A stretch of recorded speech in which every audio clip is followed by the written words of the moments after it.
It's Lil, man. JOE-COCAMO. Holla at me, man. Somebody want y'all to do for me on this one, man. Come on now, say it, put your hands up, wave side to side. If you know me, you know what's going down tonight. I say it, put your hands up, wave side to side. If you know me, you know what's going down tonight. I say it, put your hands up, wave side to side. If you know me, you know what's going down tonight. I say it, put your hands up, wave side to side. I say it, put your hands up, wave side to side. I say it, put your hands up, wave side to side. If you know me, you know what's going down tonight. I say it, put your hands up, wave side to side. If you know me, you know what's going down tonight. I say it, put your hands up, wave side to side. If you know me, you know what's going down tonight. I say it, put your hands up, wave side to side. I say it, put your hands up, wave side to side. Y'all know me, Liljoe, same OG. Back in the club and I've been low key. Pass that drink, pass that weed. To the bar, let's get tipsy. You know Hennessy and ice on me, and I'm gon' get it straight bubbly with the freaks to the top in the VIP. So put them grands up, gon' put your hands up. Cleveland in here, I want everybody to stand up. We been drinking, the beats banging, so man up. And we sweating bad, so gut the cut. Put your hands up, wave side to side. You know what's going down tonight. I said put your hands up, wave side to side. You know what's going down tonight. I said put your hands up, wave side to side. You know what's going down tonight. I said put your hands up, wave side to side. I said put your hands up, wave side to side. I said put your hands up, wave side to side. Oh yeah, she wanna ride with a star tonight. No, she wanna ride with a baller, right? Oh no, she wanna ride with a hustler type. All day, all night, with me, for life. She wanna drop the top and talk and walk that walk and make girls wanna model. She wanna sip out of Grey Goose bottles, ride good out of brand new Tahoes. Oh yeah, 150 on the throttle. Oh yeah, she's bad like hollows. Everywhere she go, they follow. Underneath her clothes is cargo. The riches up, S-Cargo. The riches up, S-Cargo. Put your hands up, wave side to side. You know what's going down tonight. I said, put your hands up, wave side to side. You know what's going down tonight. I said, put your hands up, wave side to side. You know what's going down tonight. I said, put your hands up, wave side to side. I said, put your hands up, wave side to side. Take it to the top, bring it down real slow. Take it to the top, bring it down real slow. You know just how it go. You know just how it go. Take it to the top, bring it down real slow. Take it to the top, bring it down real slow. You know just how it go. You know just how it go. Come on, girl, get that cash. Come on, girl, get it fast. Make that man spill his glass. Make that man spill that cash. Come on, girl, break that bag. Then ride off in this jag. Make that man give you half. Revoke his ghetto pass. Put your hands up, wave side to side. You know what's going down tonight. I said, put your hands up, wave side to side. You know what's going down tonight. I said, put your hands up, wave side to side. You know what's going down tonight. I said, put your hands up, wave side to side. I said, put your hands up, wave side to side. I said, put your hands up, wave side to side. You know what's going down tonight. I said, put your hands up, wave side to side. You know what's going down tonight. I said, put your hands up, wave side to side. You know what's going down tonight. I said, put your hands up, wave side to side. I said, put your hands up, wave side to side. I said, put your hands up, wave side to side. You know what's going down tonight. I said, put your hands up, wave side to side. You know what's going down tonight. I said, put your hands up, wave side to side. You know what's going down tonight. I said, put your hands up, wave side to side. I said, put your hands up, wave side to side. Yeah.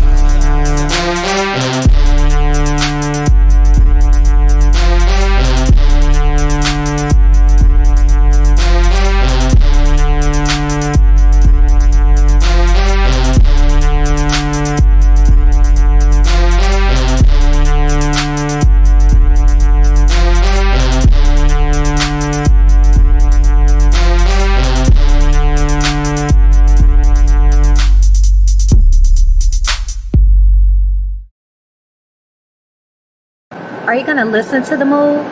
I've been out the loop since '09. Yeah, I'll be back. I'll be back to get at that, though. Check this. I'm at the motherfucking house last night. Guess what the fuck I see? What you see? Shamika, what's up? Fuck you think you fucking with? It's Maxwell, bitch. Fuck you in them shoes. Bitch, I'm about to stomp you with these shoes. I thought I told you to get a jump to Crazy D.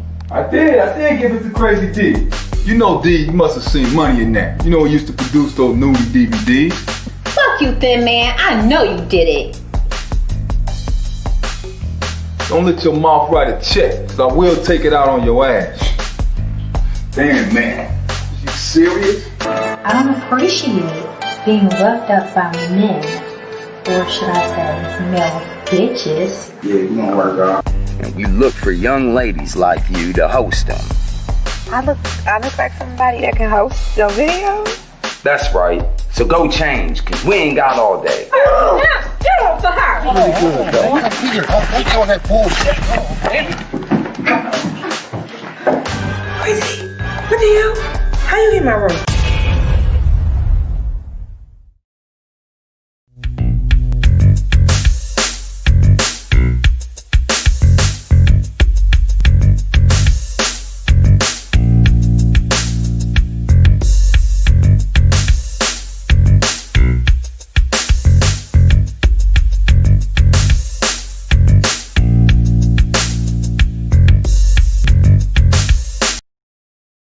Film review, movies, music, culture, politics, society, podcast, interviews, movie reviews, and more. Live Sundays at 5:30 p.m. on the Film Review Live channel. Subscribe. Hi, this is Bernadette Stannis, Thelma from Good Times, and you're watching the Film Review.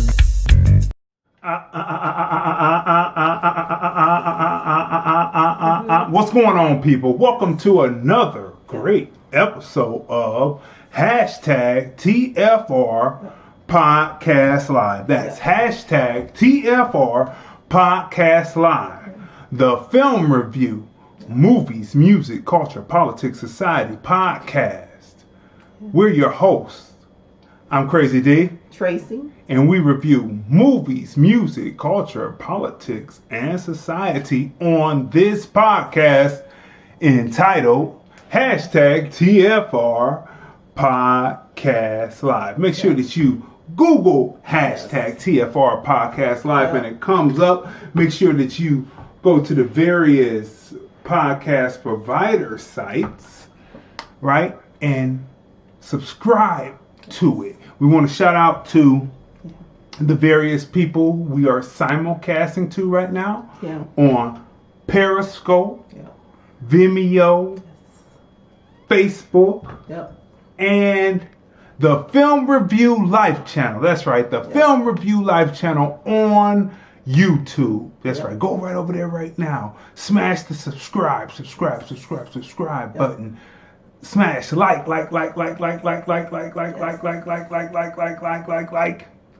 and share. Tag your people in it. Let them know that we're on because we have a jam-packed show for you today. What's the show going to be about today? Zero Ups, Petrified, Lilith, Small Axe Review. That's the title of the show, right? If you miss 1 minute of hashtag TFR Podcast Live, you'll miss a lot. The Zero Ups given Kevin Hart stand-up review, the Petrified Forest, Bogart, Davis, Howard, a definitive movie review. We take a look at another classic film, Lilith, starring Warren Beatty, and we discuss the politics surrounding Small Axe. Is it worth watching? Plus, blurbs of the week and the American black politics with 90,000 refugees a year, 1 million dreamers, 500,000 Indians from India, and a partridge in a pear tree. Where does that leave American black job ops? With herd immunity rising, a catastrophic shutdown looming, and more people contracting COVID-19. Was the right decision made, or was it a cheat to see Biden 46th president? And where does all of this place American blacks? That's in the American black politic, right? So you want to make sure that you stay tuned for every bit of the show. But as we always do, we start out with some memes. Okay. So, for those of you who are eating turkey at this moment, Turkey Day is approaching fast. Matter of fact, the end of November is approaching fast. I can't believe they got commercials talking about Black Friday. Oh please! They started showing Christmas commercials like right after Halloween. Like they totally tried to bypass Thanksgiving. So they started showing the Christmas movies right after Halloween. Yeah, they sure did. Yeah. So here's one right here. One's gotta go. Okay. One's a peach cobbler. Okay. Sweet potato pie. Okay. Pecan pie. Okay. And pumpkin pie. Oh, that's easy. So which one's gotta go? Okay, the pumpkin pie has got to go. That's what blacks would say who have never tasted but I've had pie. pumpkin pie, and pumpkin pie it's not bad.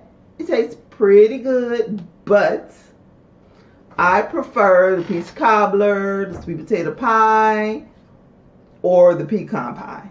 Like those three are in my top three. But yeah, the pumpkin pie is okay, but it can go. Like I can take it or leave it. So, but yeah, it's got to go. That's right. You're right. It is 11 million dreamers. That's right. I left one off in that. Yeah, that's true. For me, the pecan pie, I can't seem to get a good tasting pecan pie, but with some ice cream, the pumpkin pie can get by for me. Okay, so but you had pecan pie. Well, we couldn't find one last Thanksgiving. Yeah, but the one. But the Thanksgiving before was pretty good. I didn't like it. I thought it was kind of greasy. Was it greasy? Yeah, it was. Yeah, I was like, it wasn't bad. It was. Yeah, it could have been better for the money spent on it. So no. So you're saying to get rid of the pumpkin pie? No, I said get rid of the pecan. Oh, the pecan pie. So with ice cream, pumpkin pie can get by. Okay. Right? Okay, so let's go to the next one. And I'm shocked, especially if this is a black person, that they didn't put a bean pie up in there, because bean pies delicious. Are fantastic. Yes. And they're healthy for you too, right? Yes. And for people not to have that in there yet, I don't understand what's on people's minds. Okay, so next meme here. Matter of fact, speaking of bean pies, well, we're not in Cleveland this Thanksgiving because of COVID, but Kayla is making tons of bean pies and selling out in Cleveland. So yeah. So that's our niece, and she's a culinary baker extraordinaire, right? Yeah. After stealing our land, wealth, people, and heritage, Europeans gave us a book that says, "Thou shalt not steal." After stealing our land, wealth, people, and heritage, Europeans gave us a book that said, "Thou shalt not steal." Now, that's all apropos because, Thanksgiving is coming up, where the natives of this land helped the pilgrims, as the story goes, to withstand that first winter, and then after that, they hatcheted their heads off and started scalping. But anyway, on to the next meme. You disrespect yourself when you beg someone for bare minimum. Things like love, attention, affection, support, reciprocation, etc. Don't do that, snit. Again, you disrespect yourself when you beg someone for bare minimum things like love, attention, affection, support, reciprocation, etc. Don't do that, snit, again. I feel them on that. That's a good meme. Good memes. Good memes for today. Now, alright, so here's the next meme right here. Now, this one coming from Tariq Nasheed. He has his foundational Black Americans movement. Yes. right? As well as his flag, right? Yeah, it's the flag. Now, speaking of indigenous people, let me bring this up some. This is who the explorers saw when they came here. They are black, and this is how the one of the explorers described the people here. Oh, okay. They are black in color, not unlike the Ethiopians, with thick black hair, not very long. So what they are describing is a group of people who came across the land bridges millions of years before Columbus never discovered America. I have to be clear with that, because when I say Columbus discovered America, people want to say, well, Columbus really didn't. Yeah, that's right. I know that, dummy. I knew this before you did, because you probably wasn't studying it back in the 90s. But anyway, let's move on. Now, let me read this. It says,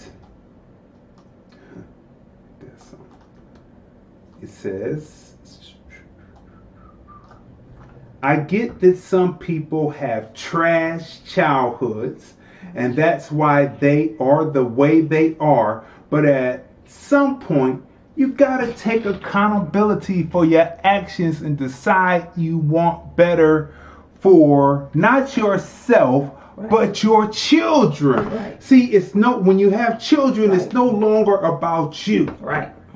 That's what people have to realize. That when you have children, it's no longer about you. Yeah, I don't think many people realize that, though. Yeah, because I noticed that they said that, but it seemed like it was a reference to children. So if you have children and you came from a trash background, as it says, then you would want your children to have a better situation than you did. Okay. When you got weed in the car, I have coronavirus. I thought that was hilarious. When you got weed in the car, I have coronavirus. Now, how come the cop don't have a mask on? You know, he seems to be breaking protocol himself. He must have left the mask in his car. Well, he won't be able to hassle this brainiac this time, because he must have some of his brain cells left. Well, see, the cop probably said, well, he's got on his mask. No need for me to have mine on. He saw that getting out of his car. Okay, he got eagle eye. All right. Shoot, the cops can't tell if it's a cell phone or a gun, but he had the eagle eye to know that he had his mask on. All right, well, let's keep going. It depends, how they... I know this been a rough year. I ain't seen one Jehovah's Witness. Oh, yeah. Not one. Haven't seen them. We usually see the Mormons, right? Right. Yeah. I know this been a rough year. I ain't seen one Jehovah's Witness. Yeah. It's true. That's true. Indeed. Guess they think. Another thing I haven't seen either, like out here, is haven't seen many homeless people approaching, asking for anything. That's because they all down on the strip now. That's their new home. Okay. But anyway, sorry, don't want to scare people. But anyway, here you go. Could you eat this? You like licorice. I love Could you licorice. eat this? No. No. That looks gross. But it could be good if it was another flavor. Like what flavor? Licorice. You don't like Not black licorice. No, I like red licorice. Oh, but you never ate black licorice? Yeah, I tried it years ago as a kid, and it was just gross. It was too strong? It was too black? Too strong. But strong. That ice cream was called dark chocolate. or something like that, or charcoal black, I would try it. But I just know that black licorice is just gross. It's too black. Too strong. I want to know why. Well, if you digest too much black licorice, it causes like issues, like what kind of issues? Like cardiovascular issues, and they got like a warning not to eat too much black licorice. Word. Wow. Yeah. Definitely too black. Too strong. Is that Funyun juice? Wait a minute now. Let me get to it. Okay. Here's your big chance. Here's your big chance. Let me bring it a little bit closer. I used to love Funyuns growing up. Okay, so here we go. You gotta recite one Drake song word for word or drink 5 glasses of this. Which song are you choosing? Funyuns juice. Can you recite a Drake song word for word? Only when the music is playing. It's like Total Recall.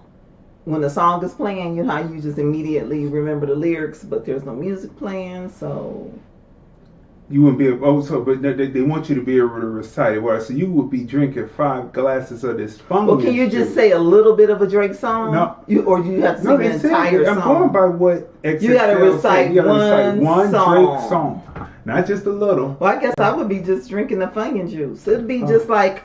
I mean, I've drunken apple cider vinegar before, so I'm sure that's not bad. So that you be drinking 5 glasses of salt.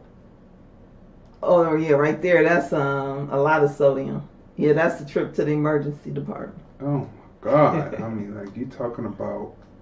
Unless you have to drink a big cup of water beside it, and as you drink that, you better take down some water to help try to dilute all that sodium. Right. Okay, people. So let's get to the first review of the night. And our first review of the night is Kevin Hart's Zero Ucks Given. Yes. Zero Ucks Given, playing on Netflix now, just dropped on the 17th. Brand new for the holiday, right? Right on time for the holiday. That's right. Kevin Hart stand-up. Yeah. So here's our synopsis here. In the years of COVID, comedians have found interesting ways to ply their trade. D.L. Hewley fell out on stage. Okay. Dave Chappelle's in Springfield on outdoor stage. Yep. But Kevin Hart must have the most unique idea of them all. His latest stand-up comes from the basement rec room of his home, where he gives his perspectives during COVID-19, right? Yep. Let me just say, first of all, I watched it twice. And I pick up different, when you watch things, you pick up different things each time. Yeah. But this stand-up, I have to say that out of all of Kevin Hart's stand-up, I enjoyed this one the best. This one was no holds barred. Yeah. The other ones were more about, and he's even said it, like relating to the various demographics coming into the big arenas where he plays. But this one is intimate. It's in a nice large rec room in his basement, laid out with seats, stage, everything. It's beautiful. And he brings some topics up that are hilarious. He's got this one where he talks about he has to accept his daughter liking boys. Yeah. And then she said, well, I like this boy. And then she said, I don't like that boy anymore. I like this boy. Right. And then I don't like that boy. I like this boy now. And then you have to watch how he brings this all together. He has, his mind. He worked meticulously on these jokes. Yeah. You could tell it's meticulously laid out, and you're just gonna enjoy it. What you got to say about it? He's hilarious.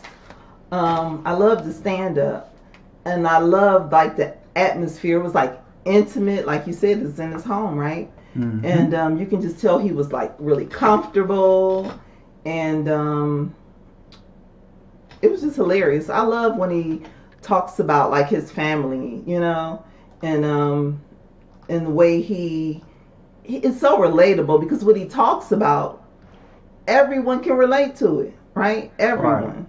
So, and I love his perspective, because it makes you go, you know, like, okay, you know, and it makes you think about like when you were younger, right, in an elementary school, right, and you're like, okay, well, okay, yeah, I can see, you know, but yeah, it's just hilarious. And then I love too how you do get to see his family, you know, a little bit, small portion of it.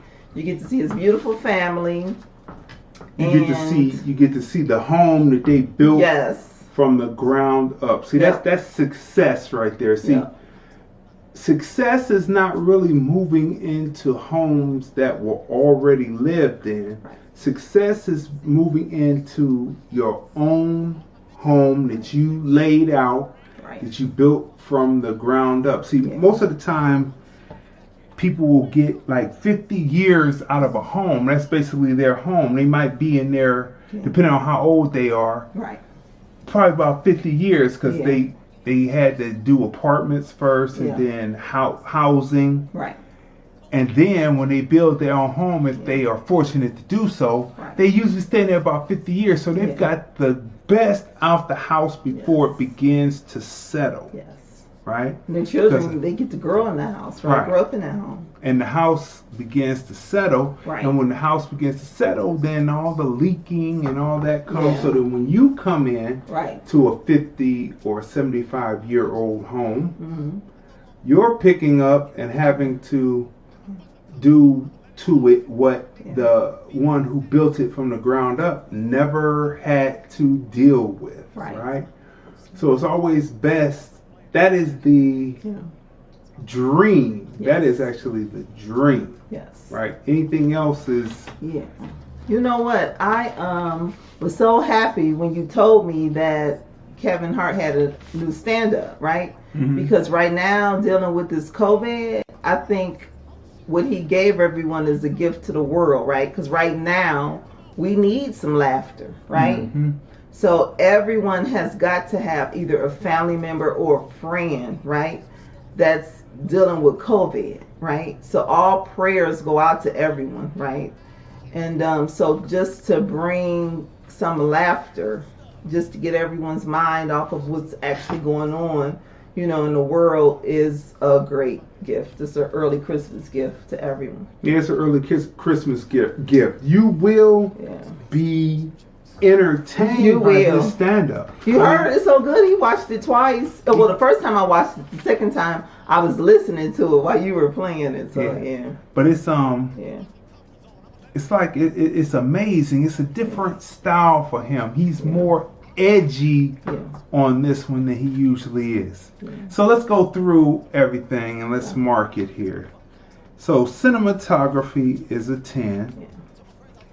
Storyline, through line. The way he opens up the piece, he opens up and, like my wife said, he introduces you to the family. Right. And they're all sitting there in the in the bedroom. Right. And the little boy, and you find out that his wife is pregnant with their next child, right? And then you see the son and you see the daughter, and you see the little son. And then he says, well, I got to go down to the basement and do some work. So as he's passing through, he looks at some of his posters, and then he comes across and he has Richard Pryor, and then he has Bernie Mac and Dave Chappelle. And he says, greatest of all times. And he says, legend. Yep. And then he said, Dave Chappelle is his inspiration. Then he grabs the mic and he goes out there, and there's an audience. Yeah. And then it begins. You have to see this one where he talks about Seinfeld and how he brings it back, right? Yeah. So it's very interesting. So the storyline, through line, even within his jokes, this is the storyline through line. That's a 10. Character arc, taking him from leaving the bedroom to going out and doing the stand-up. There's definitely an arc there because he takes you to a different place than he usually goes. Right? Stand-up skill. The way that he brings something more, I don't want to say it's more gritty. Right. It's more in the black comedy clubs material. That's a 10. Wardrobe. That's a 10. Location at his home in the basement, laid out, rec room. That's a 10. Story beats, how he connects stories to the next movement within the jokes. That's a 10. Believability, believing what he is saying in the stand-up. That's a 10. Historic fact, him giving information about. He talks about public school versus private school, and I had to say that's true though. That's a 10. So what would you give 0 ups given? I would, definitely give it a 10 for the same reasons, and I also love how he gave you his opinion, or shall I say, his personal response to some things that had been said about him. By the media, right? So I love how he, gave them a piece of his mind, and he was right on point. And he did it with a lot of humor, and he just did a great job. And he talks about social media. And yes. In a big way. Yeah, a big way. So it is most definitely something to watch. It is thought-provoking. Yes. It is well worth the watch. I give it a 10. It's on Netflix. 0 ups given, right? Watch it through the holiday season. You watch Thanksgiving, Christmas, New Year's Eve. So our next movie coming up is called The Petrified Forest. Classic. The Petrified Forest. This is a definitive film, right? It stars, let me turn the page. It stars Betty Davis as Gabrielle Maple, Leslie Howard as Alan Squire, and Humphrey Bogart as Duke Mantee, right? With an ensemble cast, right? This, well, I got to go slow on this and methodical because this film ages well. It came out in 1936. It's playing on Movies Channel now. You can also see it on Amazon Prime, right? But the synopsis, the hashtag TFR Podcast Live Synopsis. Adopted from a play to big screen, this drama is the perfect representation of how a stage play turned into a film should be. All those looking to turn a stage play into a movie should watch this movie. The well thought out angles, nothing amiss. A 28-year-old Betty Davis, a supporting Bogart, who's ever heard of that, and Howard in his prime. This has to be the best movie I've ever seen. I mean, are you surprised? I mean, like Betty Davis again. We have our list because we talk about it almost every week. But she's like one of the actors who, like, I love when they do a Betty Davis marathon. On one of the classic channels because she was very selective, and all of her projects are well written, and she's a great actor. So I'm not surprised. But see, this is 1936. This is when she's under the studio system before she gets her emancipation. Is this her first film? it's not one of her first films, but it's one of the first. Yeah, because she's like, what, 21? She's 28 at the time of the film, right? Okay.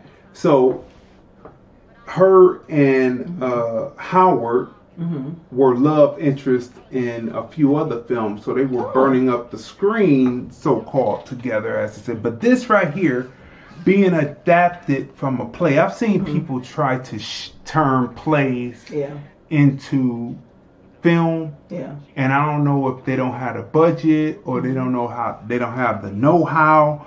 But this film right here was well executed from Warner Brothers, 1936, will give you the blueprint on how to translate a stage film into a stage play into a film. Now, what stands out about this movie is there are two black characters in this movie. Right? There's one that is a chauffeur, and then there's one that is part of the gang, right? Which is the Manti gang, right? And his self-determination on screen. You see, it comes down to how actors choose to play a role, right? He could have said, yes, sir, bossa, no, sir, bossa.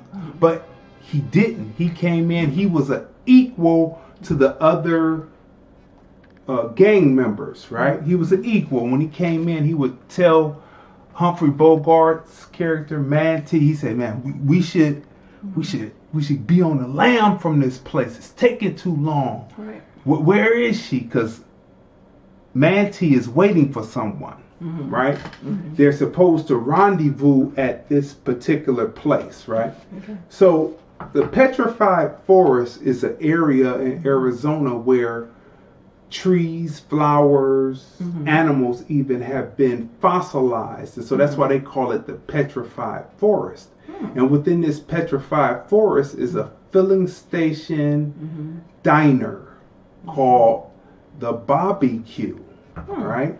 And within the Barbecue is Betty Davis, a ex-college football player who is pretty much the pump monkey. He's calling the monkey. I forget what they used to call them. The people who would pump the gas and fill up the water and stuff. Grease monkey. Grease monkey. Well, he wasn't fixing cars, but he was a pump. But anyway. He works at the pump. Then there's Gramps, which is her grandfather. Then her father, who came from out of World War I and still relives his World War I exploits through, still dressing up and meeting with the old clan and moving on. So that's the setup of the story when Leslie Howard's character, Alan, comes in, and there's an infatuation between Alan and Gabrielle, right? And so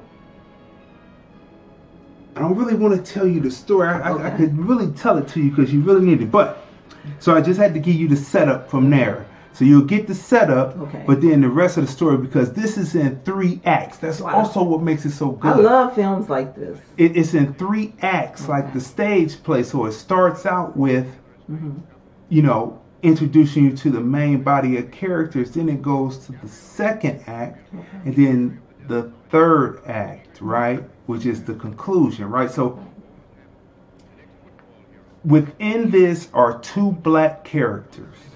Slim, played by Slim Thompson, which we have a quick presentation about Slim Thompson, because he left such an impression on me, because when I watch films from the 30s and we know what Hollywood was perpetuating as far as the stereotype, and you see American blacks fully represented.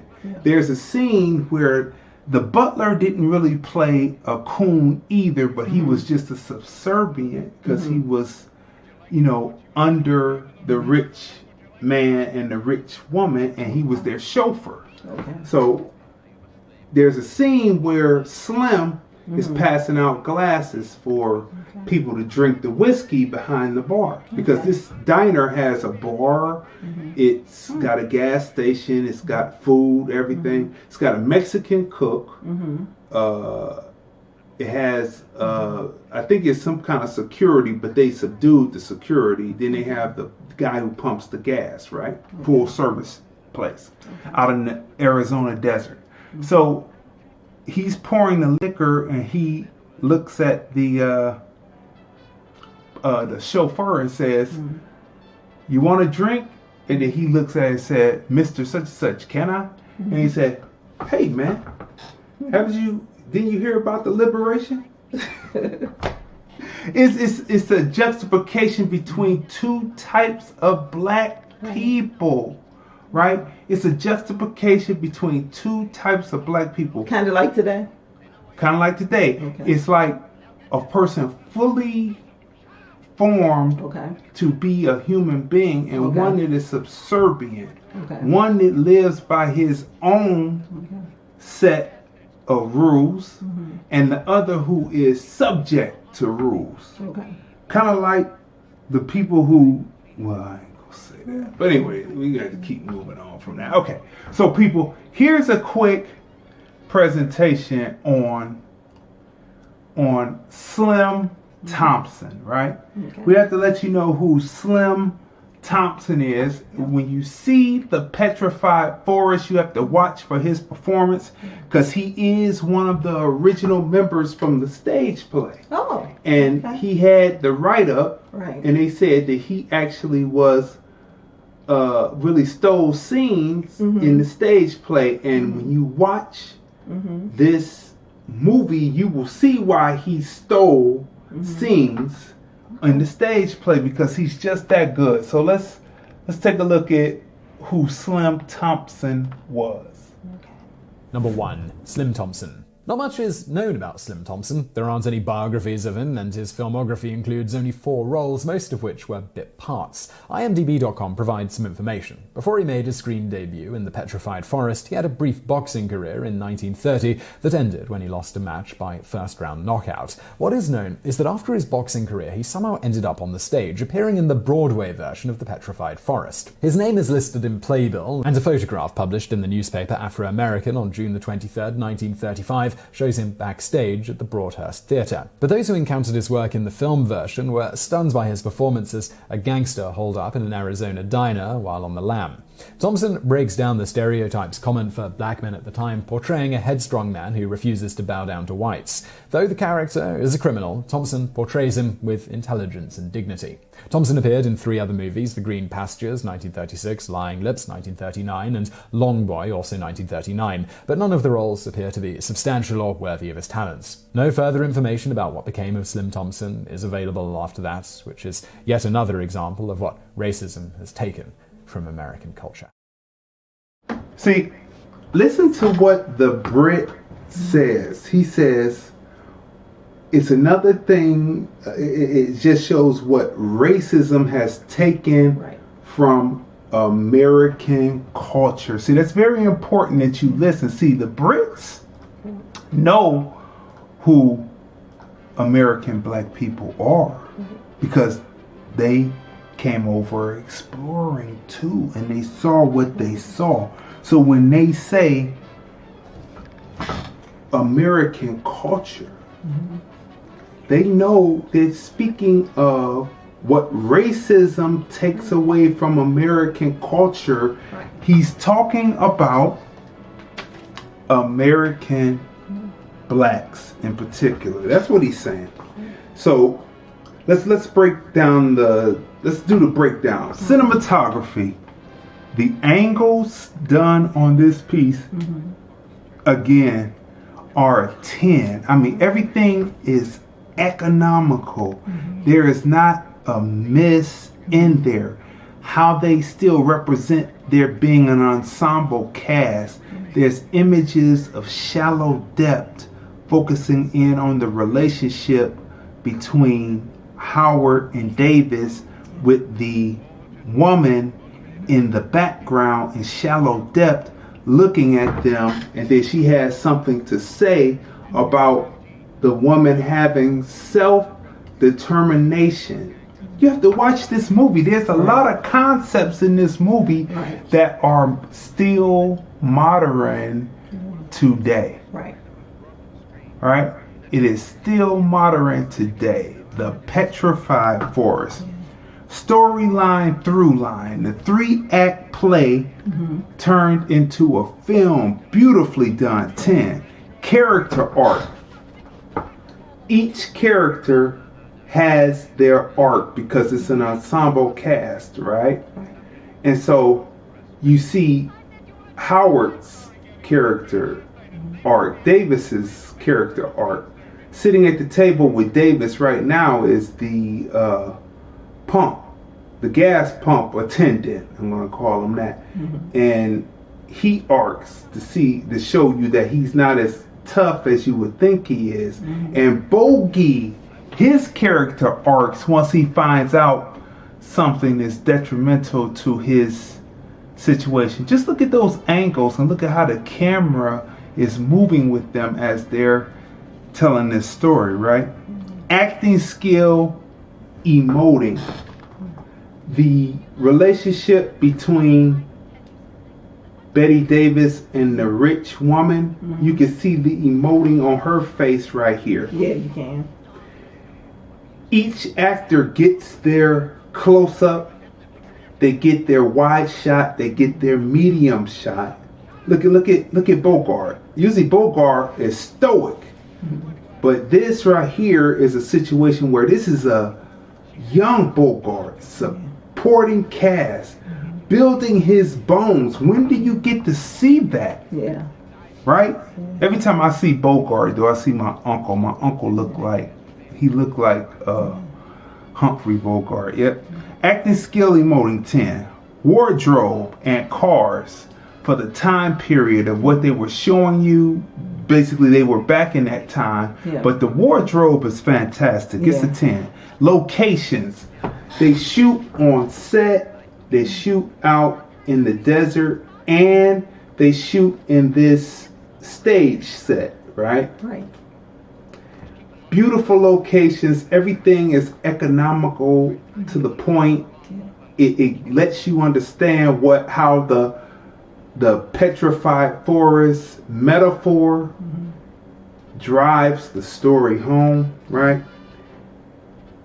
Locations in Arizona, that's a 10. Story beats, how things connect from one to the next, that's a 10. That is definitely a 10, right? Believability. You believe what you see up here on the screen. There's no doubt about it. The Petrified Forest, you believe it. Historic facts. Talking about the Petrified Forest and certain things that don't exist anymore, right? That you see in the film. So now, not only kind of like a good Oscar Michaud film, it shows you things and places that don't exist anymore. But the concepts are still there and you see where they come from. Matter of fact, there's a scene where they're passing each other bubble gum. Like usually they tell you don't show hands, but they were folding up, taking packs out of bubble gum to chew bubble gum as they were having their little romance with each other. Right? It's little things that happen, you know? Yeah. Chewing gum, not bubble gum, chewing gum, long sticks, pull apart, fold over and eat and chew. Yeah, I mean, it's very detailed. Very detailed. Historic facts, 10. The Petrified Forest. What would you give it? I would give it a 10 also. I mean, like I said, I love an ensemble cast. I love the writing, great writing. The actors were on point. And again, like I said, Betty Davis, you know, when I learned that she was going to be in the film, I was already in. I'm like, okay, this is going to be a great film. And I didn't know that she did a film with Humphrey Bogart, so this was a treat. So, but yeah, great film. Great film. Remember that song, people that came out in the 80s? Betty Davis Eyes. Remember Joan Crawford's daughter wrote a book called Mommy Dearest? And so Betty Davis was on her deathbed in the 80s, right? A little trivia for you. Betty Davis was on her deathbed in the 80s, right? She died at 89, but you know, she had been on her deathbed about, let's just say 85, 86. So her daughter, thinking that her mother was going to check out, wrote a similar book about Mommy Dearest. And Betty Davis recovered as the book was coming out. And guess what happened? Somebody was written out the wheels. Yeah. And then Betty Davis later succumbed and passed on. But she said, no, you won't be doing me like my arch nemesis was done by her daughter. You won't be doing me like her daughter did her. That will be a no-no, right? You know, I love great films. You know, I love films, period. But like, especially films like this, classic films, and, they just don't get old. Yeah, they don't get old. They don't get old. Classic films never get old. Matter of fact, music isn't old. That's what people seem to not understand. Like, things like that never get old. It's not something that's, you know, in the works to get old. Right. Just not something that happens, right? All right, people. So moving on to another classic, right? We're moving on to one with Warren Beatty and Gene Seberg, right? Okay. And it's entitled Lilith. Now, do you know what the spirit or the demon Lilith is? Do you know what the spirit or demon Lilith is? If you've ever sung lullabies to your children, then you definitely believe in Lilith. Who was Lilith? Lilith was the first creation after God created Adam. He created Lilith. But Lilith was created not with a piece of Adam. She was created from a mound of black mud too, black dirt too. And so when she came to being, she was wild and headstrong and wanting to do what she wanted to do. She was not obedient or not a helpmate to Adam. She was in competition with Adam. And so, like, a lot of times when you see women in competition instead of being helpmate to a man, this is more representative of Lilith, right?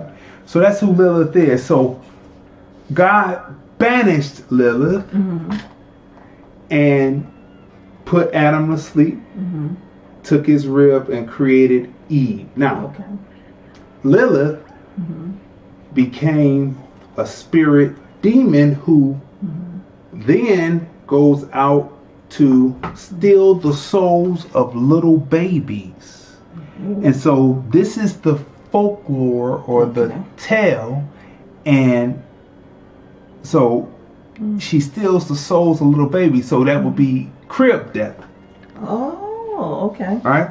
Okay. And so she steals the souls of the babies. And the reason why people have the little lullaby things playing over the baby's head, or they sing lullabies to the baby, is to ward Lilith off. And if you believe that you don't believe, if you have that little lullaby playing above your baby's head, you may not know why you're doing it. You might think it's something to soothe the baby, but it's actually to ward off Lilith, to keep your baby's soul so it won't be crib death. Okay? Wow. So Lilith, 1964, on the Movies Channel, right? Gene Seberg, Lilith author, Warren Beatty, Vincent Bruce. Peter Fonda is in this film as Stephen.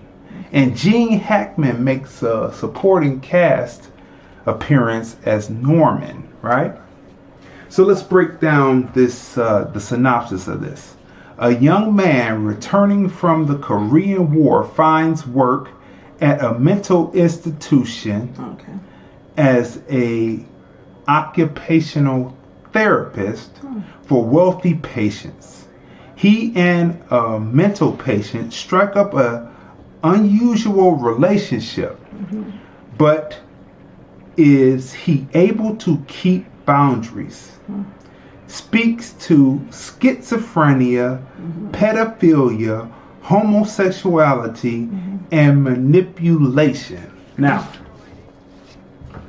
how a man who came back from the Korean War, who wasn't fully checked out himself, how he could then go and get a job as an occupational therapist, working that close to mental patients.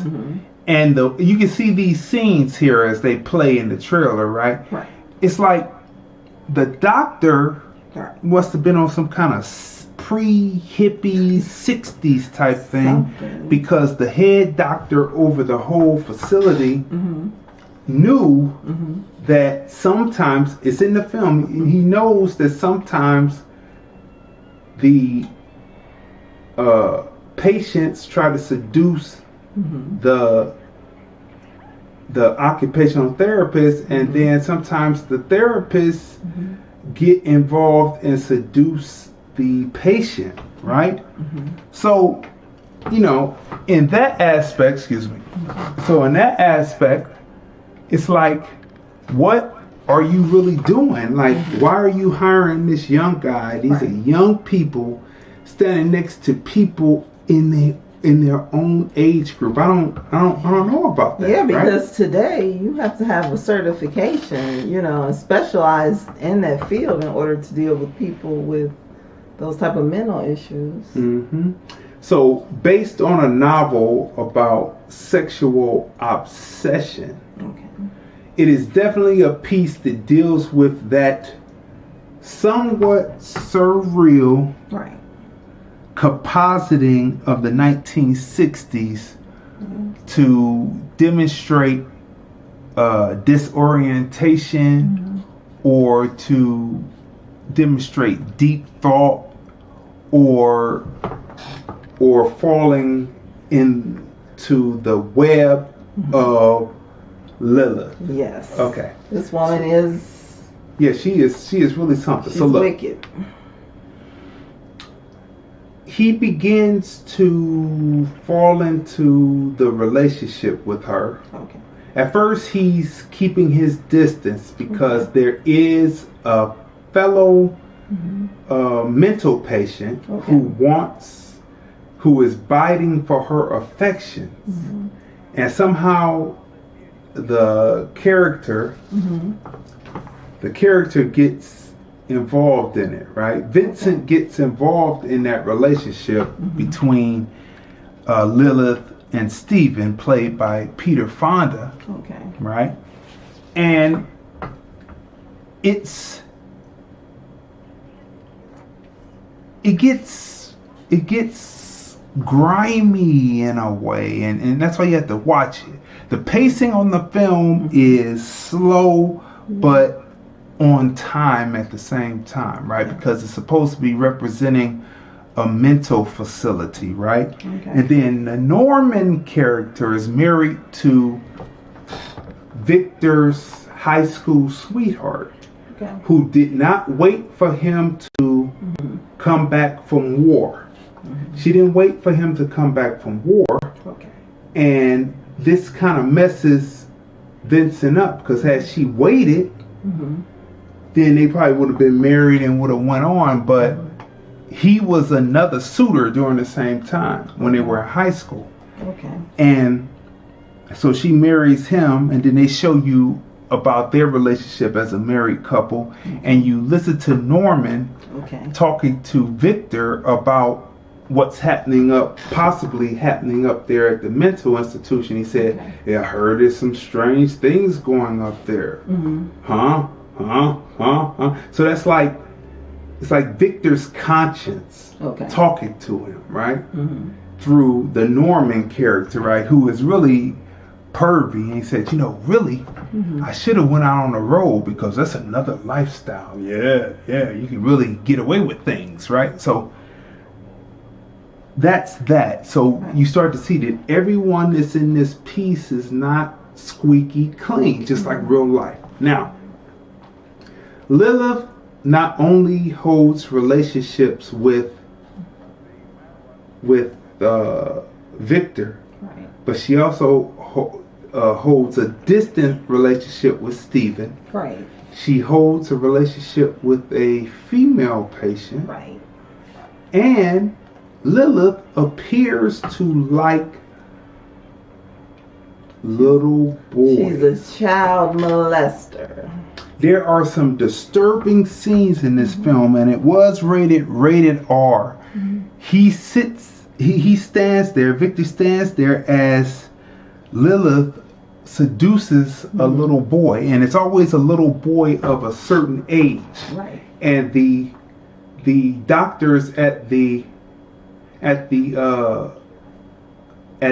facility want to know what happened to her brother, because once her brother died, when she was 18, he was about 12. She goes off the deep end. So we won't give that part away. I'm gonna get out of the way. Yeah, I'm just moving. Connection. I'm just moving through it. And so, she has an affinity for little boys. So not only is she schizophrenic, she's a pedophile, and she holds a relationship. As you can see in these scenes that are playing, as he threw the female out because he's involved with her. He should have known to walk away from the power of Lilith, right? After reading her chart, he should have knew to stay away. So she's also into homosexuality and manipulating him, Victor, as well as Stephen, right? And so Warren Beatty's character, Victor, gets involved and gets all strung out in the middle of this. And doesn't Victor, he seems to have some type of mental issues himself. Well, he breaks it to mental illness. So you have to watch it to the end. So schizophrenia, pedophilia, homosexuality, and manipulation are all depicted in this film in a mental patient at this mental facility who seduces Warren Beatty's character, Victor, and she goes by the name of Lilith. And the metaphor is stealing the souls of the babies, or like stealing the little boy's innocence. That's what the metaphor is. In the previews, that's showing, there's a scene that shows a younger woman, her profile. She looks like a young, not Lilith, but one of the ladies in the film, like a younger version of Aretha Franklin. Did you notice? No, I didn't. Yeah. She's in the film. Oh, okay. I didn't see that. Okay. So let's break down the cinematography on it and do the breakdown. Cinematography is a 10, including the cutting and the compositing. Beautifully done to represent what I said before, disorientation or falling into the web. That's a 10. Storyline through line. That's a 10. Character arc. Each one of the main characters, Gene Siegel's character Lilith, Warren Beatty's Victor, and Peter Fonda's Stephen. They all arc in this picture, and somewhat to disastrous ends. Yeah. Acting skill, emoting, that's a 10. That's a 10. Wardrobe and cars of that period, that's a 10.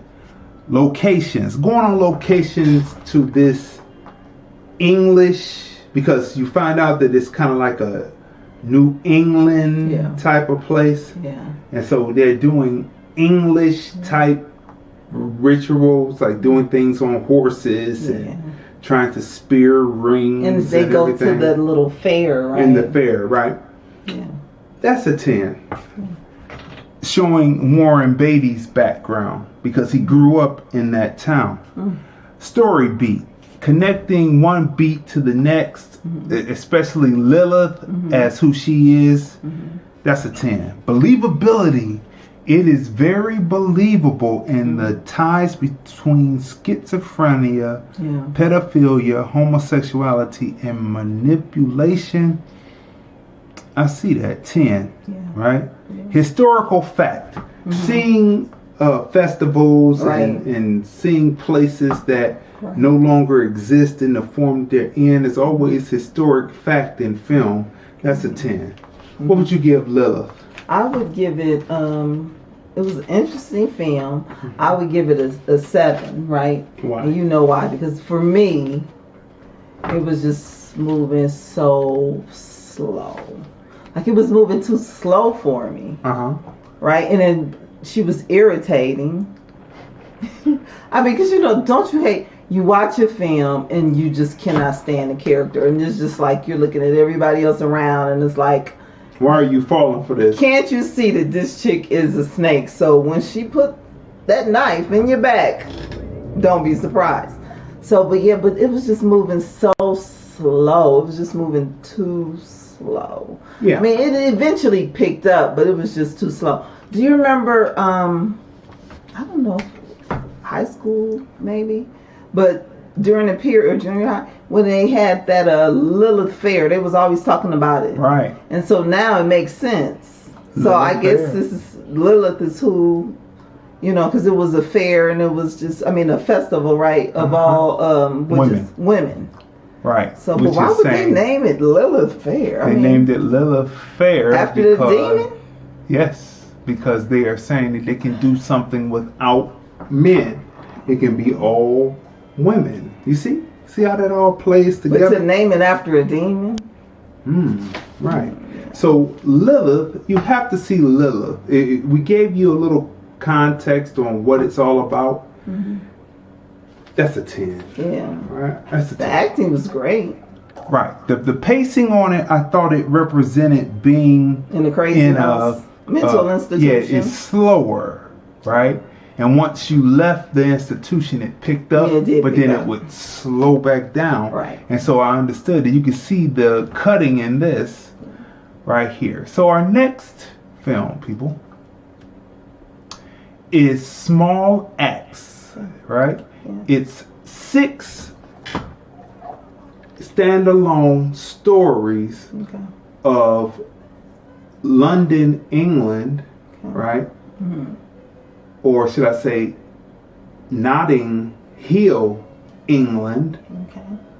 But the first episode is out, directed and written by Steve McQueen, right? He did 7 Days a Slave. Yes, he did 7 days. 7 years. 12 years. 12 years a slave. Didn't he do, who did Moonlight? Was that him? No, that was, I can look him up, but it was a but he's done a couple of more films. Yeah, he did the show also on ABC that we, watch, right? Yeah. So, Lolita Wright is Thea Jones in this one. Sean Parks is Frank. Malachi Kirby is Darkus Howell with an ensemble cast. It has to do with the Mangrove 9. It was a trial in England, right? Yep. Of the Mangrove 9, right? Yep. The Mangrove 9, there was a protest because the British police which are called the Bobby, were always blowing down on Caribbean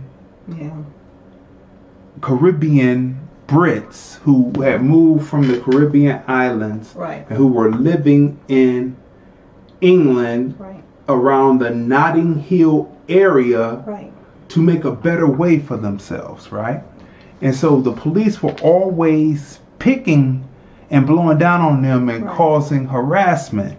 And the harassment focused around this particular restaurant called the Mangrove. So let's go through the synopsis. Well, before you go into the synopsis, so Steve McQueen, he did 12 Years a Slave, and we also reviewed one of his films, Widows. Okay, that's right. So Mangrove Restaurant, Notting Hill, London. It's 1968, and Caribbean blacks in London, to make a better way, find it hard to be self-determined with constant harassment from the English Bobby police. One man must make a decision to stand up or take a deal, right? So in other words, stand up or take a dive, right? So what you learn about Small Axe is this is a 2-hour and 8-minute movie. And Steve McQueen, not to be mixed up with this guy right here who passed so long ago, Steve McQueen. Not that Steve. Because when I looked him up, he came up. Not to be mixed up with Steve McQueen, the American from the actor. 60s and 70s who died in a car crash. No, we're talking about Steve McQueen, the black filmmaker. Yes. He tells this story well through images. Matter of fact, he's a little artsy in this. There are some scenes that we count out and they go longer as far as reaction. Right.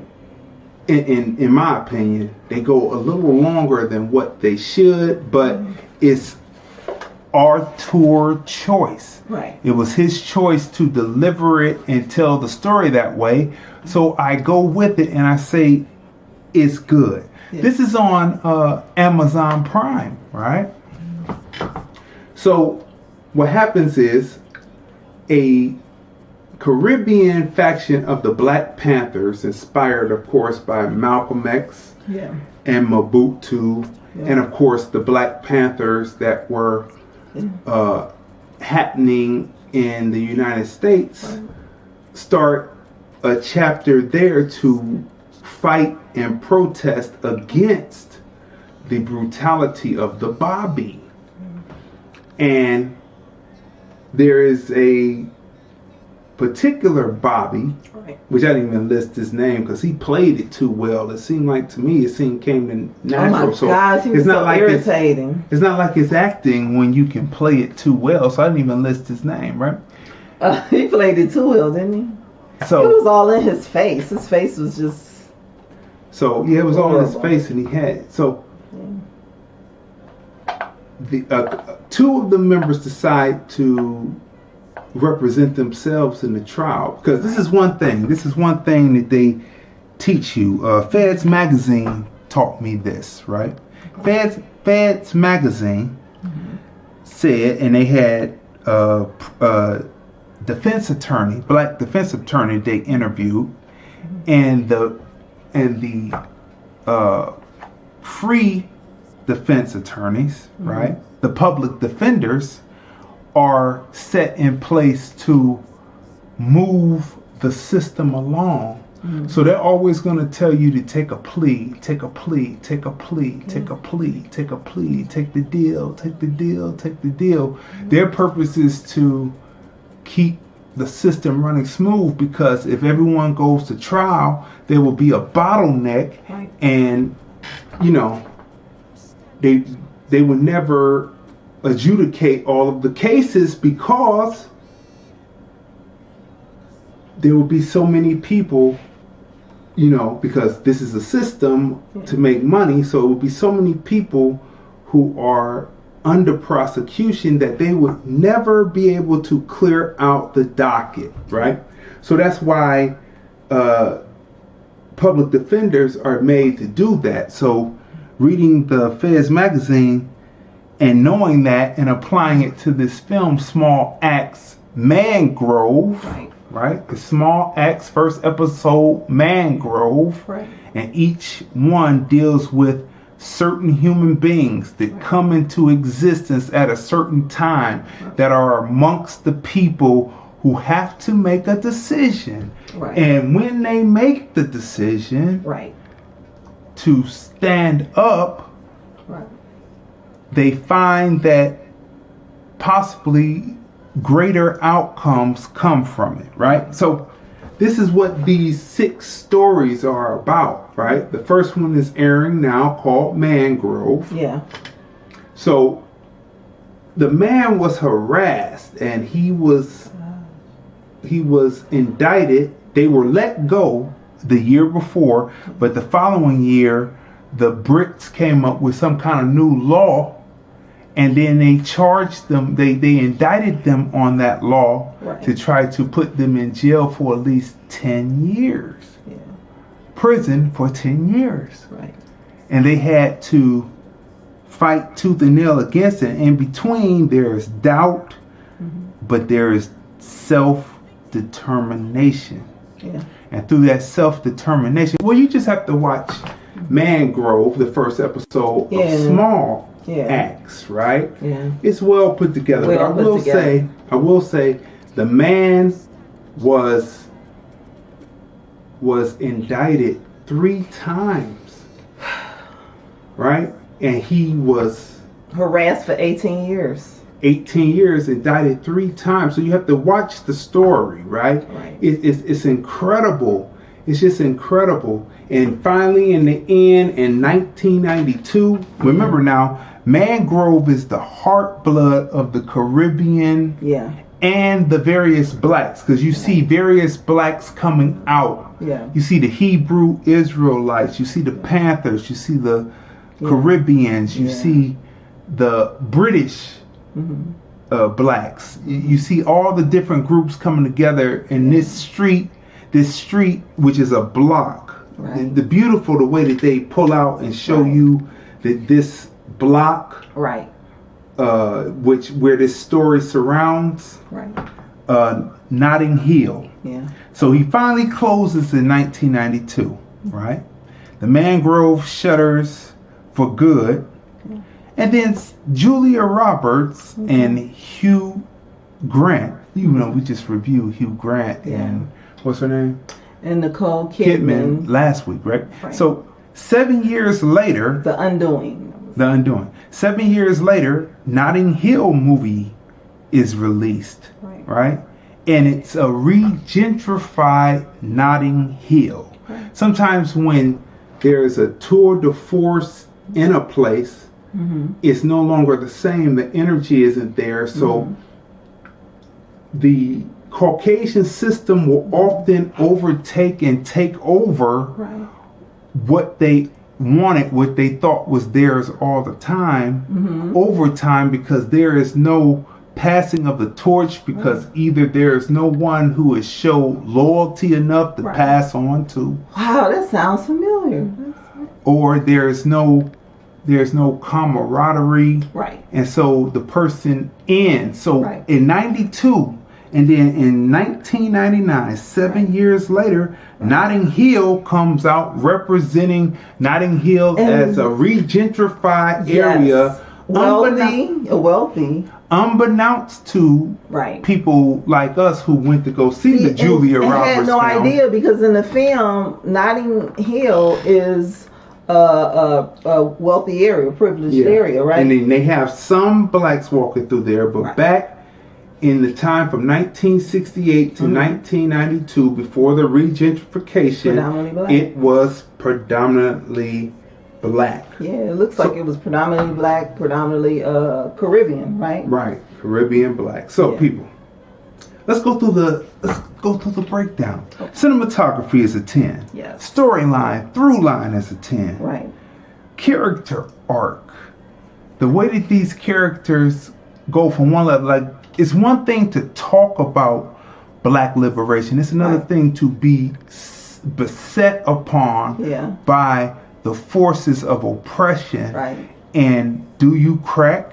Right. Do you stand strong? That's where the rubber hits the road. Do you stay strong? So the character arc is 10. Mm-hmm. Acting skill, emoting. Mm-hmm. All of the actors in this film bring home stellar performances. Everything, speaking of believability, is believable. So acting skill, emoting 10. Wardrobe and the cars of the period, all of the people of the period, the music. Yes. That's a 10. Yeah. Locations, Notting Hill. Yeah. The police precinct. Yeah. That's a 10. Yeah. Story beats, connecting the liberation talk to actual practical self-determination in action. That's 10. Believability, said that, 10. Right. Historical facts showing you Notting Hill from 1968 with the influx of Caribbean blacks into Britain, living and populating that area of Notting Hill. Right. That's a 10. What would you give Small Axe? Definitely a 10. Great film. I can't wait to see the second film. What I loved about it is like the energy of the people, right? So, you know what? When I was watching this film and the characters, right? So, Jamaican, Trinidadian, and the main character, the owner of the restaurant, his name was Frank, right? And he was from Jamaica. And he reminded me of a friend of ours that passed away. And they both had the same energy. Was arms open to the community. Loved their people. And fought for what was right. Right? Right. And what I loved is... I'm not going to give it away, but there's this one scene where a Trinidadian older woman comes in. Oh, yes. After like the gloom. Yeah, there's a big gloom. And she does something just so beautiful, right? And so it just, I don't know, it was just well done. And it just gives you the energy of the Caribbean people, because and then if you look back at people's lineage, like, okay, so Malcolm X, his mother was from the Caribbean. His father was an American, black. We know that Louis Farrakhan, also from the Caribbean, right? And as well as from Jamaica, Marcus Garvey, Marcus Messiah Garvey, also from Jamaica, like the Caribbean. So it's just like, so the energy that they have gave off the people that I'm speaking of.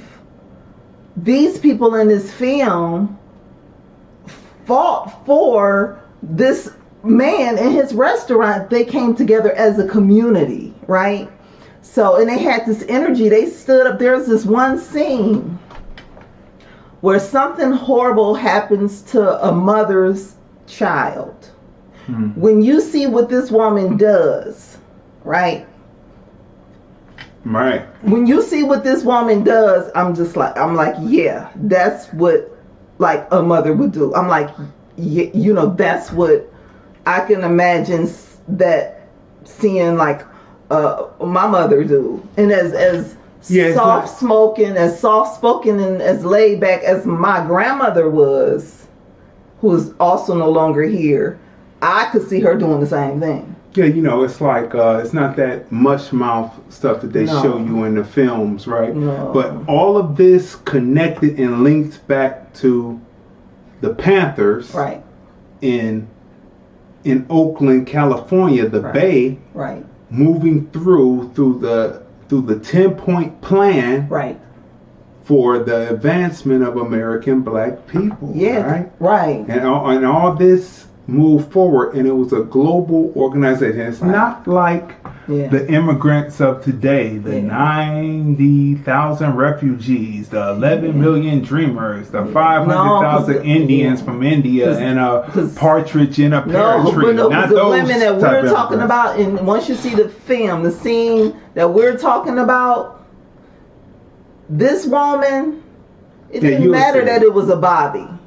She stood for her family. And she the Bobbies looked, and one in particular looked like there was fear in his eyes. Like this community, like they came together there. Right? Yeah. They came to wreck, right? Yeah. So people, moving on. Let's talk about the American black politic that we're going to be speaking on tonight, right? Right.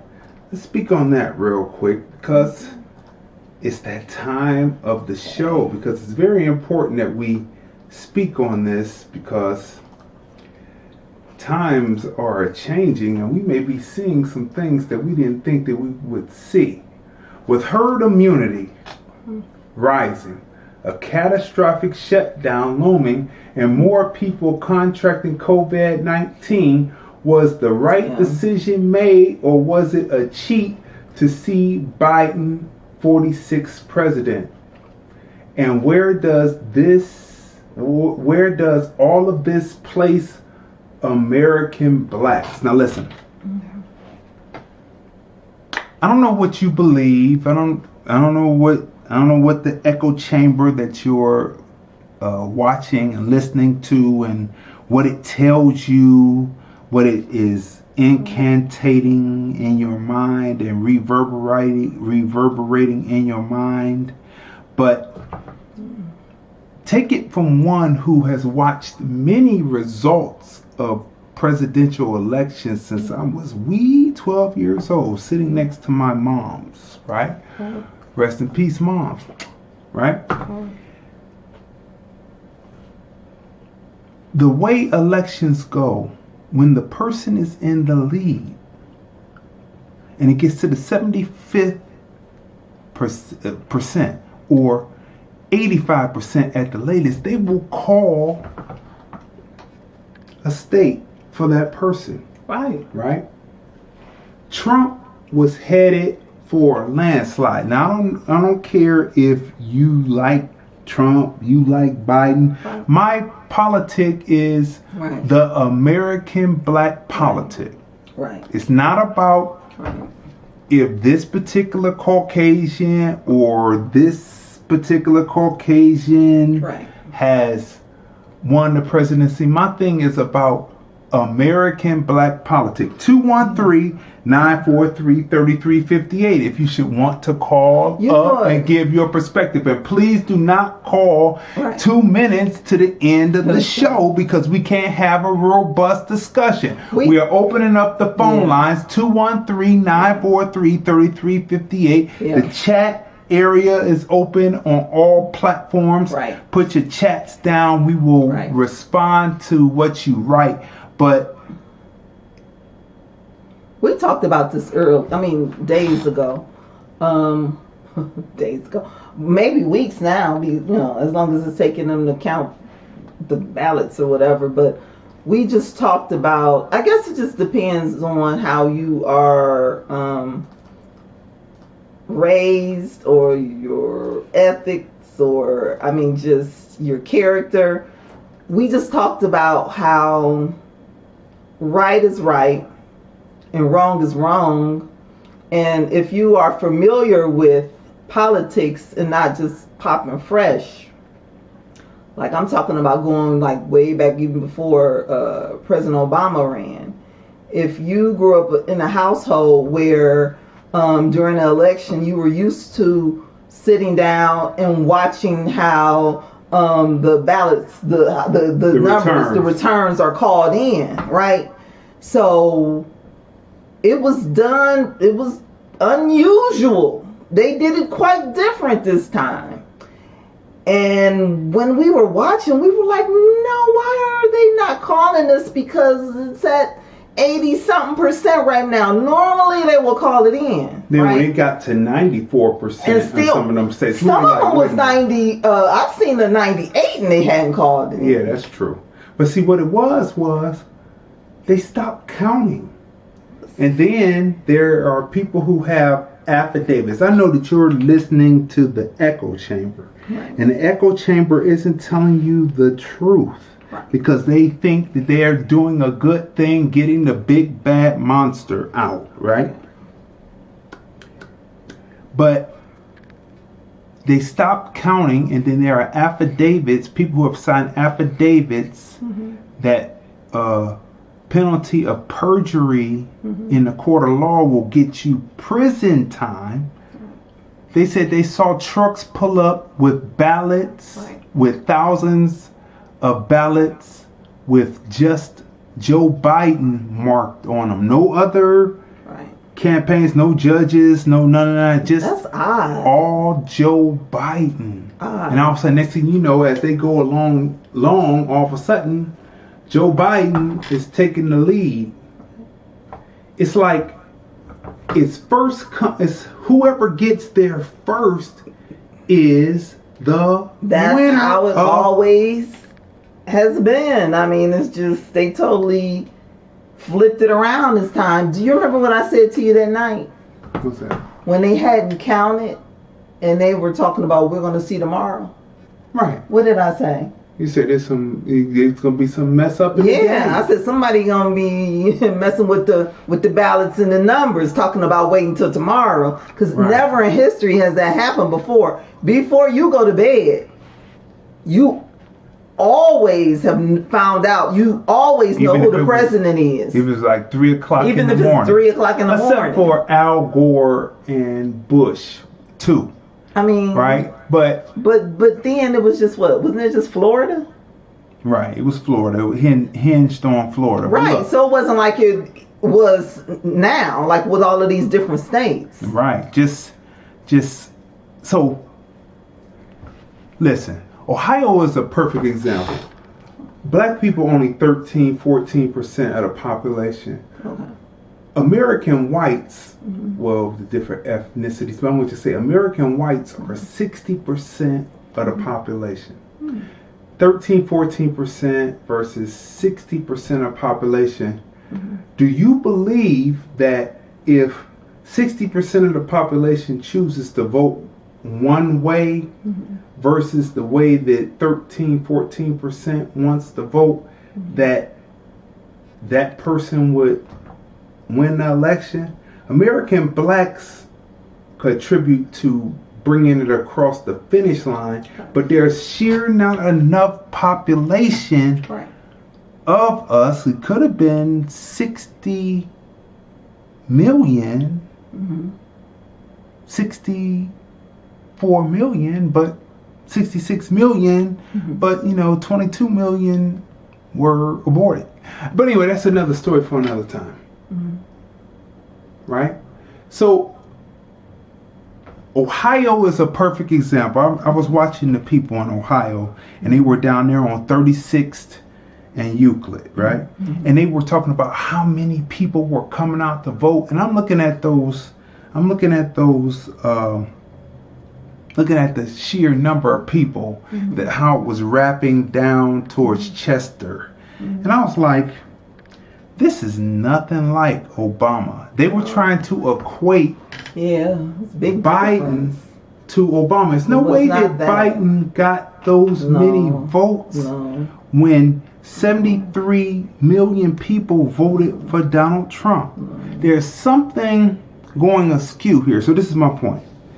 For American black people to equate Biden's numbers of what you see, I have photos. I have a whole photo montage of what that was like down there on 36th and Euclid, all the way down on 9th Street. Yes. All the way down on 6th Street. Yeah. And how it stretched, it stretched from that far all the way back as far as activity in the city to see President Obama elected in 2008. Huge difference. Do you remember? Like, my sister can even tell you how it was so many people that they served people, they had cold water. Right. She said they served refreshments because it was so many people that day. The lines were long. It was a summer day. Well, not summer. It was still fall, but it was they call it Indian summer. So it was sunny. The weather was nice, right? And it was just so many people that they served refreshments. Right. I remember that.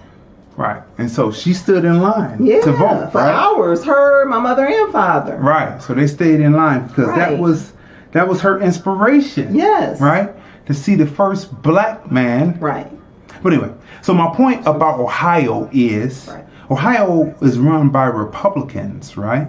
And so they weren't run, it's not run by Democrats, so Democrats didn't have a chance to get muddy in the game. Ohio went red, just like that, right? And so the other states where Trump was running up the tally, running up the numbers, all of a sudden they stopped counting. My point is, it's not about who won this, Biden or Trump. But it does matter to American blacks, because if they can do that Jim Crow tactic to Donald Trump, who sits in the highest seat, the most powerful seat in the world, what can they do to American black people, especially when American black people really didn't help them win? Right, not at all. They really didn't help them win. Ohio is a perfect example of showing you when Caucasians, Obama was able to galvanize the people, black, white, Asian, Hispanic, etc., etc., etc., to go out and vote for him as a coalition. Right. Biden sat in his basement. Right. Well, you know, he said, in my opinion, I told you this last week. I said, well, he sat in his basement chilling because he knew what the outcome was going to be. That's just my opinion. They had it set up. So if they could do that to the highest seat holder in the land, what can they do to American blacks? What we were telling you about. The American black politic with 90,000 refugees a year, 11 million dreamers, 500,000 Indians from India, and a partridge in a pear tree. On the fourth day of Christmas, my true love gave to me 90,000 refugees a year, 11 million dreamers, 500,000 Indians from India, and a partridge in a pear tree. Okay, so what's interesting is right now, throughout the United States, most hospitals, I have two of them in my head right now, but I have also read, I know two for a fact, but I've also read that a lot of hospitals are pretty close to, or if not already being filled to capacity with COVID patients. So if you count in all of the people that are on their way and they still don't have control of this COVID, I mean, what is it going to look like?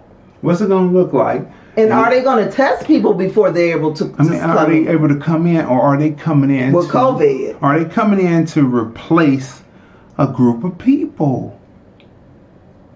They're coming in to replace a group of people, a very people who vote. Listen, everybody was up in arms. We've talked about this before. Trump comes on the escalator in 2016 and talks about immigrants, and the blacks just go, oh my God. They forgot that they were American citizens. We two groups, don't forget. Wait a minute. Two different types of blacks. Biden is the one People talk about, legislation from back then don't matter. Well, if it's still on the books, it's still affecting you today. The way that go outside during the day and remember how your neighborhood looked before they blew down, before Reagan released the crack, before the 100-to-1 Biden, 10 years later in the 90s, the crime bill, 3 strikes and you're out hit. Look at what your neighborhood looked like before all the black males there, and then look at it now. Right? It is still being affected by those that legislation turned into law that Biden pushed, and you voted for the very man that destroyed your neighborhoods. Think about that. I think the difference is it was a lot of information that we didn't know when, and a lot of information was kind of skewed too when Obama and Biden ran. Like, we didn't know that Obama was wealthy. We didn't know about his billionaire stepfather. Like, they presented to us that he was just grassroots and you know the image they gave us of Obama. But now, I didn't know about all of that about Biden when he was running for vice president. But the difference is now all of that information was put out there to everyone on social media.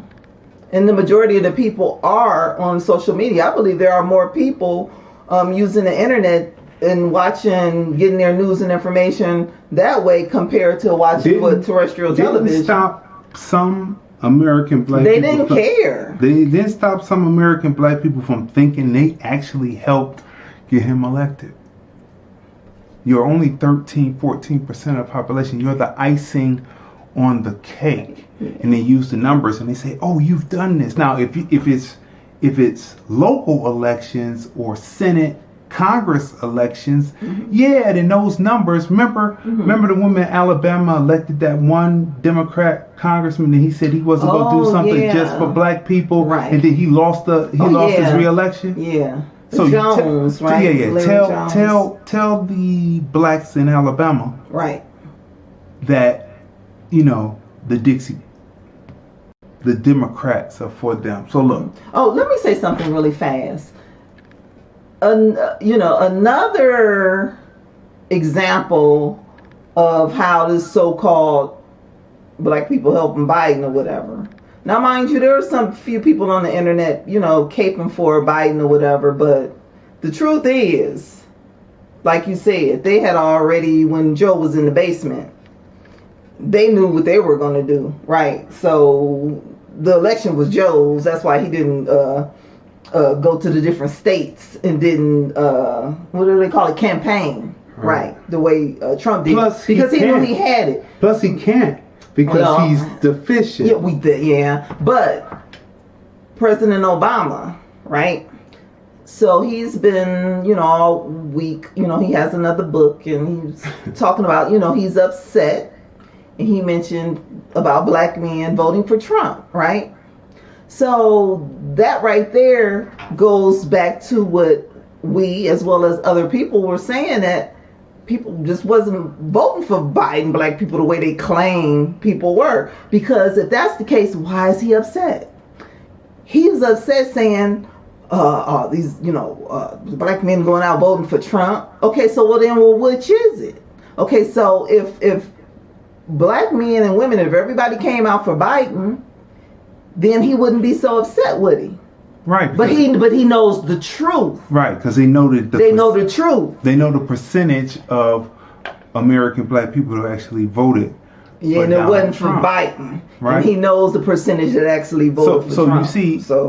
You see, it has to do with reparations. Right. If there's nothing. I mean, how many times will you vote for a party that always leaves you out? Now, Kamala I've noticed that there's not a lot of American black women talking about Kamala being black. I'm sure that the AKAs are going to be there on the mall on January 20th. I'm sure she'll have chairs for them this time. I mean, hopefully, but not in the back. Unlike last time. Not in the back door, and not have the women's suffrage movement up front. Well, she wore all white in honor of the women's suffrage. I know, and this is the 2020. I was looking for like a pink flower or like some emerald rings or something. I'm like, is she gonna blend in a little? No, she didn't. Her sorority, which is all white. Her thing is about being the one that represents the women's suffrage movement. Well, she could have did both. Achieving, right? She could have wore her all white or cream, and she could have had on some emerald jewelry or pink tourmaline to represent her sorority colors. I mean, she could if she wanted to. But yeah. So what I love. Tanya M. Congress says co-bed patients 40,000 apiece. So look, you don't have the advocate in there. Just my opinion. I'm just looking at it clear-headed because we didn't vote for either one of them. Right. That's what I love about us being able to be objective and look at everything, because we are not under the spell of Democrats or under the spell of Republicans. We're able to just be ourselves and just be objective. Be authentic American Black. Right. With clarity. So we look at it and say, hey. Right. Didn't vote for either one because there are certain things that haven't been met. But we did vote locally. Yeah, we voted down ballot. Right? Now, let me find this real quick. Now, ADOS, this is a post from ADOS, from Breaking Brown. Let me bring this up real quick. So that you Breaking Brown is Yvette Cornell. Yeah, right. I'm not trying to give her that much play. I'm mentioning her. They're gonna references. See it. They're gonna see it, but they don't give me none. I'm just promoting. I'm not promoting them. I'm just reading a thing. So I'm not gonna give them that much praise because they don't give us no praise. So I mean, that's the way it is. And that's just the Black thing. So Breaking Brown, the name was up there. Trump's team understood that people of color, quote unquote, is a fiction. Meanwhile, ADOS spent the last 2 years yelling to Dems and the self-righteous left that we are not Black immigrants, Latinos, Native Americans, etc. We got called xenophobic and told to shut the F up and go vote. And then she gives an example of a person who leaves that information. Yes, this is a theme of several of these articles I've read. Trump's people made targeted outreach efforts, treating each ethnic subgroup as unique rather than merging them into a general category whose votes were theirs by entitlement, as Dems did, right? So Trump actually represented you. And my thing was, I would listen to Cornell and Tone, and I was like, why don't they pull the trigger? Because what they were talking about seemed more aligned to what Donald Trump was talking than what the Dems are talking. You can't. The Dems are so locked in that they have people.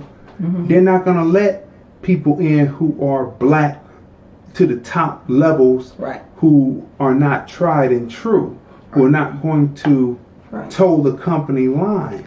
So this look at what they did to Nina Turner. So this whole fallacy of staying with the Dems and thinking that if you can interweave in the Dems that you're going to be able to take it over. How long is that going to take? 50 years? Meanwhile, reparations is already effectively and successfully on the CDC's part been kicked down the road for another 50 years. And the American Blacks who think that they're loyal, well, they say, oh, well, if we're loyal, they're finally going to do something for us. Nope. Because they've got 90,000 refugees a year, 11 million dreamers, 500,000 Indians from India. Okay. Where are they going? Are they going to ship them into the Caucasian neighborhood, the affluent Caucasian neighborhoods? They might ship them down to Broadway, the Slavic village, and it might switch over there. But the Slavic village is not that far away from Up Harvard, which is Lee and Harvard. Cleveland, right? Right? Right. So, and then we know that the Democrats are about bringing in immigrants. Biden is about bringing in immigrants when he talked about his great-great-grandfather being an immigrant, an Irish immigrant during the potato famine, and coming there because England were, but then he said, let's not go into that.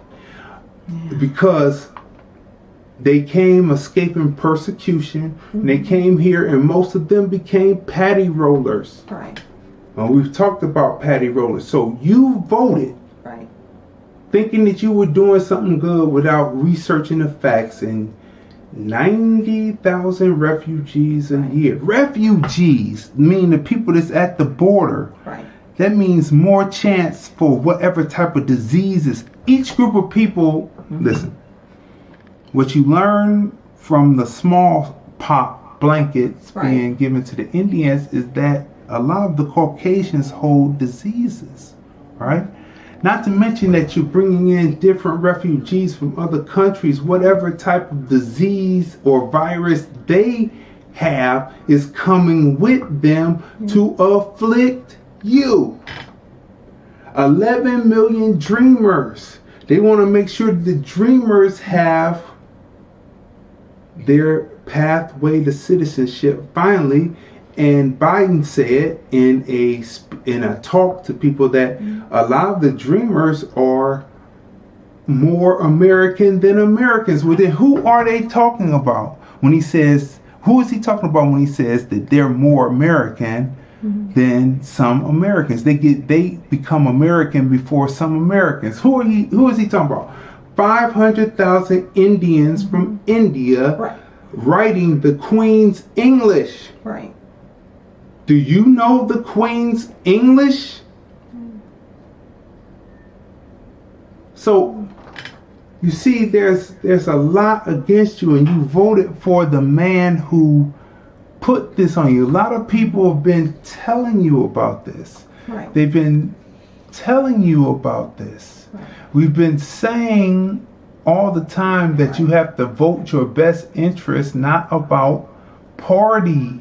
And some people became popping fresh with the party. But it just depends. It just goes back to what we was talking about earlier when you reviewed the film Petrified Forest. The two characters, the two different types of black men who represent the two different types of black people. And some are subservient, others are self-determined. Right. That's what Small Axe is about. Right. Being self-determined or being put underfoot. Yeah. Kevin Hart's stand-up is about being self-determined. Right. Right? Right.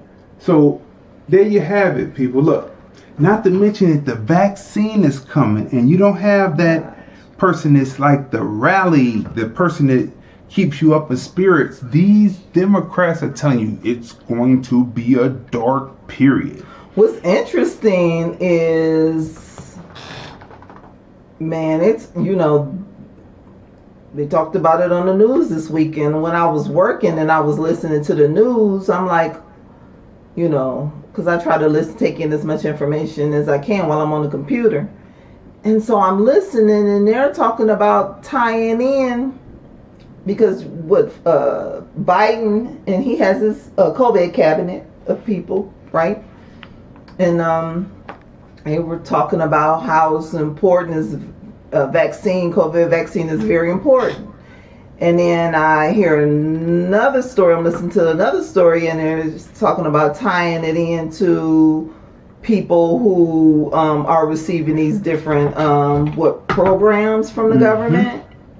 So, you know, if you're receiving those food stamps or welfare, like any type EDP of or whatever that card I'm wondering is that, I guess, or disability, just you have any to take of that the stuff. virus. You have to take the And they're talking about making that mandatory. And so I'm like, I mean, like, so these are the people that you have put in charge, worried about a fascist government. You've put actual fascists into the office. So they're talking about this is a dark period, and there's no person is heading the rally saying, look, we could get through this. A cheerleader. No, they're going to talk about this is dark times, so you're going to have to take this. Bill Gates is involved. All this is just going along with his plan, and and that's who you voted for. You're stuck in the middle of this. But really, actually, why they won't listen to you, because you voted for them, but Ohio shows that you really didn't help them win, because in the Dixiecrat counties where Trump was running up like he ran up in Ohio, they had to stop and bring in more ballots. You see, that's the reality. That's the reality. Women. Remember Georgia being a blue state. Let me finish. That is the reality of what you see. Ohio shows you what it is when it was under a Republican run.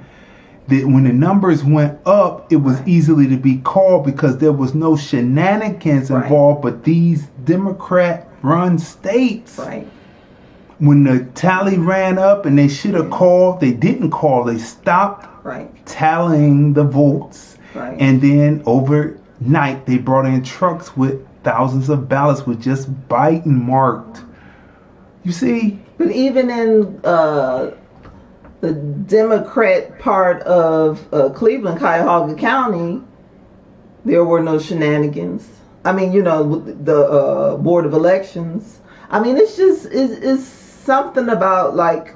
Well, you know what? We don't know. Well, we would have heard about it. We heard about the rest. We don't know. We don't know because he won Ohio, so that's not an issue. He won Florida. Yeah. They could have been doing it thinking that people were really believed that the whites were going to actually vote against Donald Trump, when actually that wasn't true. So they could have, because there were a lot of whites standing on those lines down there, and they weren't saying who they were going to vote for.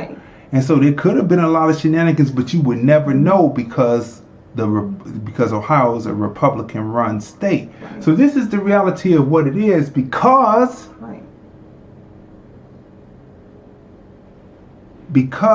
you didn't actually help him win. They really don't have anything for you but 90,000 refugees a year, 11 million dreamers, 500,000 Indians from India, and a partridge in a pear tree. But what they gave him is like the people who were their like cheerleaders, right? So what they gave him was what is that? The big thing, a bullhorn. And even though it didn't affect anything, because like we said, he knew months ago, because he wasn't campaigning, that he was going to win. But a few people used that bullhorn and were like Biden cheerleaders, which helped fall in line with this.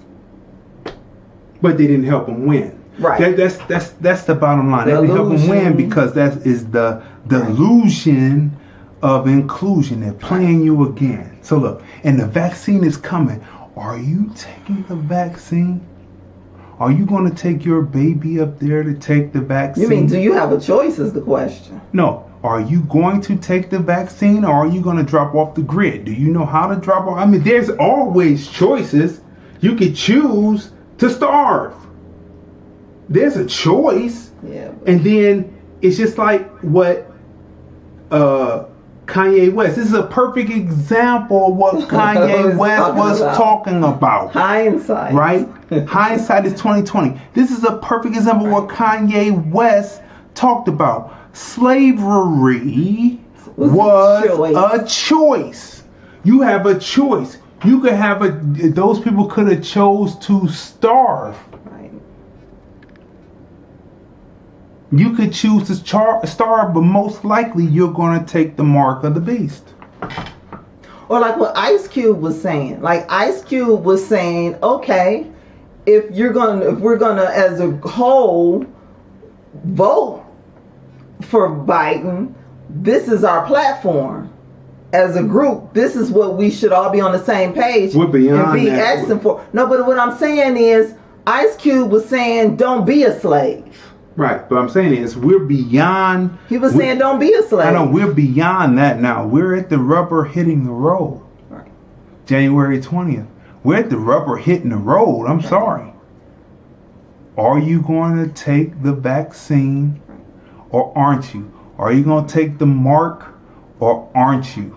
Right. This is what we're boiling down to, because they're getting ready to come in with a shutdown. Right. Biden is no longer running. He is the president-elect, but he came out and said that he was going to have shutdowns to straighten this out, which would just destroy the economy, put a lot of people out of business. The stock market dropped the next day. He comes out the day that the stock market closed, said we will not have a shutdown. How's he flip-flopping and he's the president-elect?